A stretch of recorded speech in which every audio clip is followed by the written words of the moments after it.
I am from Tampa. I am the fourth generation of women in my family to work in Ybor City. I grew up coming to work with my mom after school, so I spend many of my days in Ybor Square because my great-grandfather and great-grandmother were cigar rollers, my grandparents were cigar rollers, and then my mother worked for my grandfather's business in the cigar company that they had. So there were many days that I would leave school and go straight to Ybor City. So I'm the fourth generation of women in my family to work in Ybor. I'm the first generation of anything in my family to be in the arts, which you could imagine many of you, I'm sure, was startling and terrifying for my family. I left Tampa only to go to art school and then for graduate school and got a job offer in my field in Tampa and came right back. And I'm still here because I saw a major deficit in the art community. That's not to say that there weren't many things going on. I feel like, especially in Ybor City, we have a very rich culture of art since, I would say, the early 70s. I know that there are a lot of people in the room that had spaces in Ybor at the time, but so I have a unique perspective, which is I have my family culture is from Ybor, but I'm also very familiar with the arts culture in Ybor from the very beginning. And I'm still here because when you start building something and it starts to grow, you can't leave it. So here I am. I also have the only one in my family to have a child in this generation, which makes my daughter my parents' only grandchild, so I'm never allowed to leave. So if you have to stay, you might as well create something really vibrant. How did you get here? So I see myself as like an outsider, insider. I'm not from here. I've been in Tampa about 10 years now, but I'm originally from a small town in western Michigan, and art and galleries are places we had to like go and seek out. It wasn't just readily accessible to me. And so I just always wanted and like dreamed to be in a place where that was just, I could walk outside my door and it was just there. And so I started by a long time ago becoming an artist. I had my undergraduate degree in studio art, but quickly decided that being in a studio all day was not for me, but I was so hooked on the arts community. I decided I wanted to support and still work with artists, if not making art for myself. So I made that next step to graduate school in USF. It's really what brought me to Tampa. I joke that I came to USF and to Tampa because Wally Wilson, the director at the time, said, "You will live where other people vacation and you will never have to de-ice your car again." Which is true, but also when I thought about where I could go to school and invest my time and then maybe stay and live afterwards, and I was looking at the different programs I had been accepted to, Tampa just kind of had it. It had that factor of growth and potential, and I could just see so much happening here that I wanted to stay. So 10 years later, 6 years at HCC, I'm still in Tampa and working at an institution that, as you heard, is really investing in the arts, and that's really exciting for me.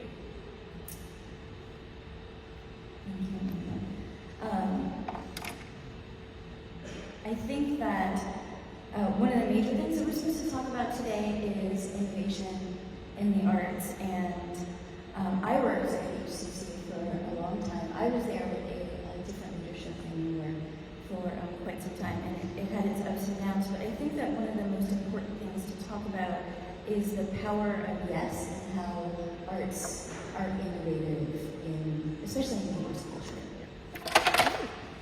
I think it's great that we brought mic stands. Yes. I like to talk with my hands, so I'm just going to do this here. So power of yes is so important. And when I think about innovation in arts and creativity, like this really speaks to me about creative problem solving and having the freedom to take chances and risks and experiment. And that was something early on at HCC I was allowed to do. There was this shift towards a culture of yes, given a long leash, and a big shout out to people like Dustin Lemke. It's one of the reasons I'm still at HCC. And that, to tell someone, go do something, without a lot of restrictions is incredibly empowering. And that trust that I was given, I just then wanted to give back into the college. And so I just started experimenting and trying new things. And not only is this necessarily new, but maybe putting two things together that hadn't been before as a way to meet needs. So for example, before I came to HCC, it already had a long-standing and well-deserved reputation for supporting artists in the community. Primarily, those were the artists that were being exhibited in the galleries both at Dale Mabry and at Ybor. Well, at the same time, the college also had what I like to call the beige wall conundrum. And lots of like 70s palm tree dental art chic. But this real desire to have spaces grow and transform and actually reflect the vibrancy of our student population in a way that the beige walls and the palm tree prints really weren't doing. And so art does that. I didn't invent that. I just put the two together. And so not only continuing the tradition of supporting local artists in the four walls of the gallery, but public art was born out of that desire. And the growth of the collection was born out of the desire to have art everywhere for not only your students, but for the many people in the community who come and visit the college. We have campuses throughout Hillsborough County, and one of the things I really love is that half the time when I talk to someone and say, oh, I went to HCC, someone says, oh, I took some classes there, or my nephew did. I mean, it's so well ingrained, and now when you come, you can see art everywhere by artists. And that's the power. Yes, that's like an abundance mindset. That's really so transformational. And what about you? Culture, you've had a lot of yeses too that you worked really hard for.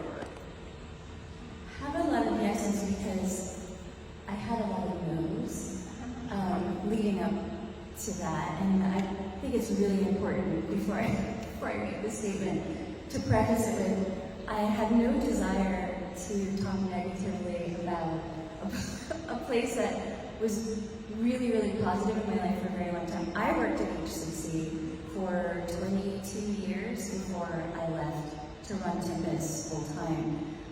When I came in, there was a very positive, supportive leadership on my campus. And slowly over time, as administration changes and legislature changes, I was there at the peak of my career, I feel like, in the season of no, is what we called it, where every time you asked if you could do something, you were told no. Sometimes for many different reasons, but sometimes just no. Which happens, it happens. But what that led me to was the need to create things outside of my 9-to-5 job. And that's what Tempus grew out of. Tempus was my yes to the community.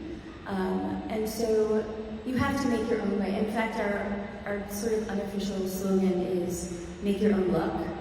Because I felt very lucky to have my job in academia, and then I felt very unlucky to be told no so often. And I mourned it for a little while, and then I made my own luck. So Tempus started in a very small space. We were in a garage behind another building. So we took what we could, and we built what we could, and I made a promise to myself and to people I was working in the community to say yes as often as I could. And we're in our 14th year. We're in our 15th year.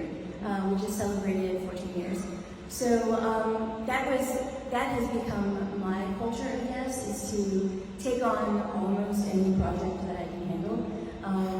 I almost broke my own rule about a little more than a year ago, when Neil Gobioff came to me and said, I think you should talk to Daryl Shaw about an art party for a big warehouse that has been purchased to turn into affordable art studios. And my initial response was, I don't do art parties anymore. I don't want to do it. I don't want to do it. Please don't make me do it. And it's just because I got very used to working in a controlled environment where I knew things would be safe, where I knew you had a budget for things. And I almost said no, but I said yes. And it turned into, I think, a really wonderful opportunity for the whole community, strangely, because it has opened more doors, because we had that art party, and we had, I think it I think understanding the greater importance of forwarding and bolstering the arts in Ybor City. So for me, I think it's really important for us to continue to nurture the spirit of yes in our community. I know that sounds like really basic and kind of possibly cheesy, but I think the power of yes is very important. I have other things in my notes, but we are always at risk of becoming long-winded, so there it is. Like I said, that growth and abundance mindset, right? Like it's cheesy in a way, but it's simple, but can be so transformative. And speaking more about Ybor and the things that are happening there, one of the things that I really admire about Ybor City is it's both incredibly diverse, but also incredibly united. There's this like strong love of the area that people are really like passionate about, even though it's kind of eclectic nature. And I think this is connected to that artistic growth that we're talking about and that Tracy and I are both trying to do within our own organizations and we're seeing happening more broadly. So let's talk a little bit more about that collaborative spirit in Ybor and why we see this happening, where we see it happening. The collaborative spirit in Ybor. So I feel like you can't get anywhere in this community without being a good collaborator. It is the most important thing that the art community could learn. I told you at the beginning of this discussion that I'm from Tampa, I've worked in Ybor, and I do have a history here where I saw so many people fighting each other for the very small nugget of opportunity that we had. To the point where I lived in this community my whole life and I felt like I was being shut out because we weren't all working together. So it was my primary goal when I had my first art event. I hosted my first art event in Tampa at Silver Meteor Gallery with Michael Murphy. I don't know how long ago it was. But the first thing that I wanted to do was invite people to be a part of an exhibition that pulled some people together that had never worked together before and that were telling each other no. So I invited people from Flight 19 to be in an exhibition with people from USF, to be in an exhibition with people from University of Tampa, to be in an exhibition with people from HCC, to be in an exhibition with people that had never shown work before. And that sort of became my roadmap to working collaboratively in the community, because I had somebody say something really devastating to me at one point, which was, the stakes are so high in, the competition in Tampa's art community is so high because the stakes are so low. And I think that's the key, is that he's inviting everybody to be inclusive and collaborating at people on these homes. Two people, one mic, we have a lot of things to say, so we'll probably go a little over, but promise we'll leave time for questions. I would speak to that, like, collaborative spirit. Some things come out of really small moments. So I started just working at the Dale Mabry Gallery, and then about 2 years ago was asked to expand and oversee galleries, including the one in Ybor City. And so coming into a place that is so like strong in its united passion, the rich history, I knew I had a lot of listening to do. So Dustin Lemke, who was the interim campus president at the time, and Bill and I just sat down like, let's have coffee. And let's talk about the role of the arts in Ybor from our respective positions and what we can all do to support it. And it was such a positive conversation that we're like, hey, let's do this again. And then let's do this again and invite a couple more people, and a couple more people. And then that became a whole group that now meets monthly at 8 a.m. like this. I mean, you really need to be passionate about something to meet at 8 a.m. On a regular basis. And so that just came out of this moment of, let's sit, let's talk, and out of there now we have not only discussions where we take that collective power, right? Collective dreaming, collective reasoning, talking about what we're all doing, where we want to go, how we might help each other in getting there. This is where the Ybor Arts Tour came out of, just these moments of like coffee and collective dreaming and asking each other questions. The very last thing, this will lead into our questions to you all, is thinking about what the arts in Ybor looks like. Because I think if we surveyed everybody in this room, everyone would have a slightly different answer. And I want you to just indulge me for a moment and close your eyes. Close them. Imagine an artist. What do they look like? Where are they? What are they making? You can open your eyes. Now, how many of you saw a French guy with a beret, Eiffel Tower in the background, maybe an easel in front of him? Maybe some, maybe not. Did you see someone that you know? Yeah?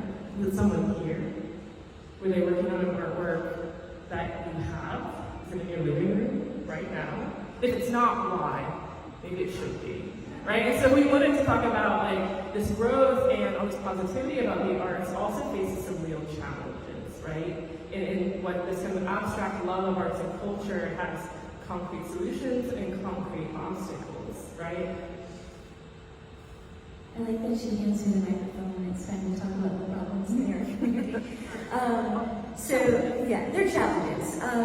And that was something that was important to us when we were going through the listings that we could touch on today, which is that we are sort of like at a precipice where we've seen the community grow like this many times, but then we have failed in Tampa in the past. So I think it's important to talk about the risk and the balance of optimism and the envisioning, and also we need to be fairly pragmatic. And I would like to tell you that the thing that has always stopped us is, there are a few things, competing amongst ourselves instead of supporting one another. And then we need to create a culture of collecting, and we need to create a culture of philanthropy that is different than our current culture of philanthropy. Many people in this room, but many people that don't show up for these things, give a lot of money to the arts, but they give to the same organizations repeatedly, and they give large chunks of money to one organization. And I think that is something that we could